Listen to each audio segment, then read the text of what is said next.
Hello दोस्त नमस्कार अस्सलाम वालेकुम। आज मैं उपस्थित आছোঁ मोर बिंदुर घरत।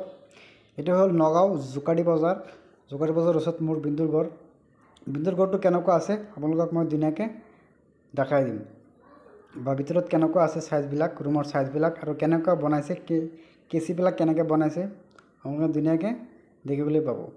घरটোर बहल आछे आमार 30 फुट और लम्बटा आछे 36 फुट। ये हल घर फ्रंट साइड। सन्मुखत आमार बिल्डिंग डिजाइन बना होइছে। এটা আমার কালার হওয়া নাই, কালারিং কৰিলে ধুনিয়া লাগিব। যেটো আমার ফাউন্ডেশনের হাইট আছে, হাইটটো আমার 4.5 ফুট। এটো ঘরের প্রিন্টর হাইট আছে, ফাউন্ডেশন হাইটটো আমার 4.5 ফুট আছে। আৰু হাইটটো চাক কিমান ওখ আছে, মানে অলপ পথাৰৰ মাটি সেইকাৰণে অলপ যেটো আমাৰ হাইট আছে ফাউন্ডেশনৰ সেইটো অলপ ওখ আছে। এটো ঘৰত আমাৰ কিমান বাজেট গৈছে এতিয়ালৈকে এটো হল মোৰ বিন্দুৰ ভিতৰত সোমাই আছে। এটা হল ব্যাক সাইডত আমার অলপ ডিজাইন আছে, সিঁড়ি ডিজাইন আপোনালোকে দেখিবলৈ পাব। এটা চাক 5 দিয়ে মই বনাই দিছোঁ।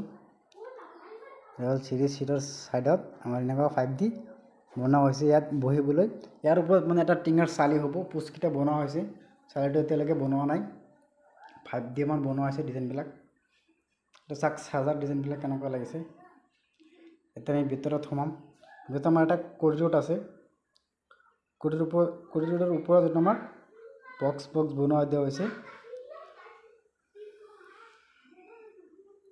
আমার 3টা বেডরুম আছে। এটা আমার কিচেন রুম। এটা হল আমার কিচেনটো হল 10 বাই 15,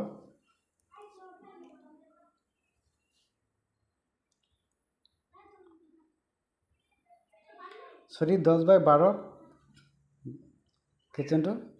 কিচেনৰ ওপৰত এনেকুৱা এটা কৰিডোৰেৰ ওপৰত যেটো আমাৰ সাজা আছে, সাজাৰ ওপৰত এনেকুৱা বক্স বনোৱা হৈছে যে কিচেনৰ কিবা বস্তু ইয়াত থৈ দিবলৈ। যেবিলাক বস্তু ধৰক সদায় দৰকাৰ নহয়, কেতিয়াবা দৰকাৰ হয়, সেইকাৰণে ইয়াত থৈ দিবলৈ বক্স বনোৱা হৈছে। এফালে আছে এটা বেডৰুম।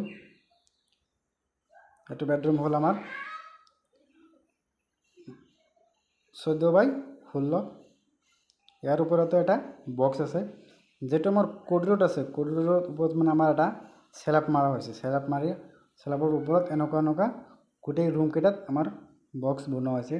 ইয়াত যদি আমার ফল সিলিং হৈ যাব, ফল সিলিং হৈ ইয়াত আমার ফ্রেম ফিটিং হৈ যাব। ফিটিং হৈ চাব কেনেকুৱা ধুনীয়া লাগি যাব। ফিনিশিং হোৱাৰ পিছত মই আৰু এটা ভিডিও আপলোড কৰিম। এটা হল আমাৰ এটা ব্যাক সাইড। ইয়াত আমাৰ সেফটি ট্যাঙ্কি আছে। তো চাক গড়ৰ যেটা আমাৰ চুকৰ এটা পোষ্ট আছে, পোষ্টৰ ওপৰত আমাৰ পানীৰ টেংকি ৰাখা হয়েছে। এটা আমাৰ 500 লিটাৰ এটা টেংকি। মানে গড়ৰ চুকৰ যেটা আমাৰ পোষ্ট আছে, পোষ্টটো অলপ ডাঙৰ কৰি 10 বনাই ইয়াৰ ওপৰত আমাৰ টেংকি হৈ গৈছে। বেলেগ এক্সট্ৰাকে আমাৰ খৰচ হোৱা নাই, আপোনালোকে এনেকৈ বনাব পাৰে। এইটো হল এটা বেডরুম। এটা হল 12 বাই 16। যেটো আমার কেসি আছে, কেসির ডিজাইনবিলাক চাব। এইটো ঘৰত গোটেইকেইটা আমাৰ কেসি বনোৱা হ'ল, ডালাইৰ কেসিত আমাৰ অলপ খৰচ আহি যায়। এইটো হ'ল আমাৰ বাথৰুমটো হ'ল 8 ফুট আৰু আমাৰ 14 ফুট। ইয়াত আমাৰ বাথৰুম টয়লেট দুটাই আছে। এটা হ'ল বাথৰুমৰ টাইলছটো সম্পূৰ্ণ হ'ল। এতিয়া আমাৰ ওপৰত যেটো সিলিং আছে, সিলিংটো বনাবলৈ বাকি আছে। ওপৰৰ কেচিবিলাক চাক কিমান ধুনীয়া লাগিছে, বহুত ধুনীয়াকৈ বনোৱা হ'ল। 3টা আমাৰ বেডৰুম আছে আৰু যেটো আমাৰ মাজৰ পাৰ্টিশন কেইটা আছে, মাজৰ পাৰ্টিশন কেইটা আমাৰ 3 ইঞ্চি গাঁথনি হৈছে, 3 ইঞ্চি গাঁথনি। এটা হল আমাৰ হল ৰুম, গেষ্ট ৰুম হ'ব আৰু মানুহ আহিলে ইয়াত বহা। কেচিবিলাক চাক কিমান ধুনীয়া হ'ল। আৰু আমাৰ যেটো ওপৰত টিং আছে, টিংটো আমাৰ টাটা টিং ইউজ হৈছে। কালাৰিং এইটো গড় বহল আছিল আমাৰ 30 ফুট আৰ লম্বটা আছিল আমাৰ 36 ফুট। এইটো ঘৰত আমাৰ ইটা গাঁথনি আৰ আমাৰ প্লাস্টাৰ আৰ আমাৰ উপৰে যে টিং পাত আছে, টিংটো হল আমাৰ টাটা টিং লগোৱা হৈছে, কালাৰিং টিং। আৰ আমাৰ টোটাল আমাৰ কাম কৰোঁতে এইটো আমাৰ নৰ্মাল ফিনিশিং হৈছে। আৰু যদি আমাৰ টাইলস আৰু আমাৰ ফল সিলিংটো আমাৰ বাকি আছে। আমাৰ ওয়াৰিংৰ কাম কমপ্লিটই হৈ গ'ল, অলপ বাকী আছে। এইখিনি কাম কৰোঁতে টোটেল আমাৰ 10 লাখ টকা আমাৰ টোটেল খৰচ আছে। আৰু এইটো ঘৰ আমাৰ লাক্সাৰি কমপ্লিট কৰোঁতে আমাৰ 14 লাখ বা 15 লাখ টকাত এইটো ঘৰ আমাৰ টোটেল কমপ্লিট হৈ যাব। আই হোপ মই কোৱা কথাখিনি আপোনালোকে ধুনীয়াকৈ বুজি পাইছে। এইটো ঘৰ আছিলে মোৰ বিন্দুৰ ঘৰ।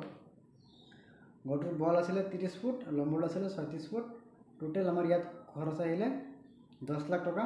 আৰু আমাৰ এইটো ঘৰ লাক্সাৰি ফিনিচিং কৰোঁতে আমাৰ 15 লাখ বা 14 লাখ টকা আমাৰ টোটেল কষ্ট আহিব। আই হোপ মই কোৱা কথাখিনি আপোনালোকে ধুনীয়াকৈ বুজি পাইছে। কিবা জানিব লগা হ'লে আপোনালোকে কমেণ্ট কৰিব। মোৰ কমেণ্ট বক্সটো খালী আছে, বা আপোনালোকে ডিছক্ৰিপশ্যনত মোৰ নম্বৰ পাই যাব, আপোনালোকে কল কৰিব পাৰে। ঘৰ বনালে আপোনালোকে কণ্টেক্ট কৰিব পাৰে। আপোনালোকে যদি নগৰৰ পৰা কোনো ভিডিঅ'টো চাই আছে তেনেহ'লে কমেণ্ট কৰিব, কমেণ্ট কৰি মোক জনাব।